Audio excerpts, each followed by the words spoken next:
प्रदेश में आज से त्रिस्तरीय पंचायत चुनाव की शुरुआत हो रही है। 30 मई से लेकर 6 जून तक उम्मीदवार नामांकन दाखिल कर सकेंगे। पहले चरण में 8,702 ग्राम पंचायत, 115 जनपद पंचायतों में 27,000 से ज्यादा मतदान केंद्रों पर 1,49,00,000 वोटर मतदान करेंगे। पंचायत चुनाव 3 चरणों में होगा। पहले चरण की वोटिंग 25 जून को होगी। दूसरे चरण के लिए मतदान 1 जुलाई और तीसरे चरण के लिए 8 जुलाई को मतदान होगा। होने वाले चुनावों के लिए फॉर्म कलेक्ट्रेट में मिलेगा।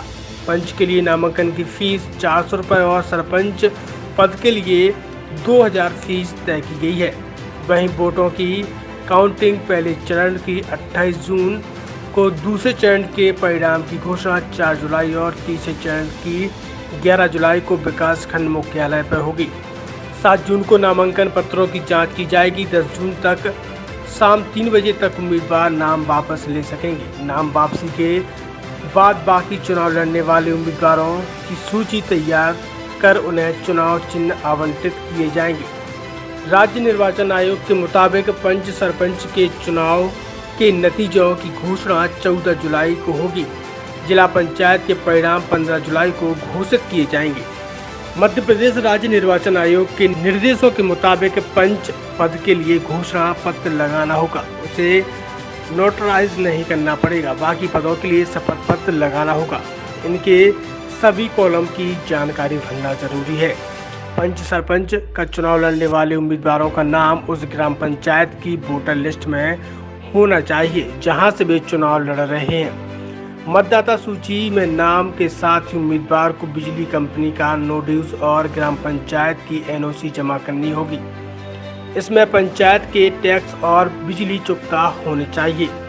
जनपद पंचायत सदस्य का चुनाव लड़ने वाले उम्मीदवारों को जनपद पंचायत में और जिला पंचायत सदस्य के प्रत्याशी को जिला पंचायत कार्यालय में एनओसी लेने के लिए साथ ही बिजली कंपनी का नो ड्यूज प्रमाण पत्र लगाना होगा।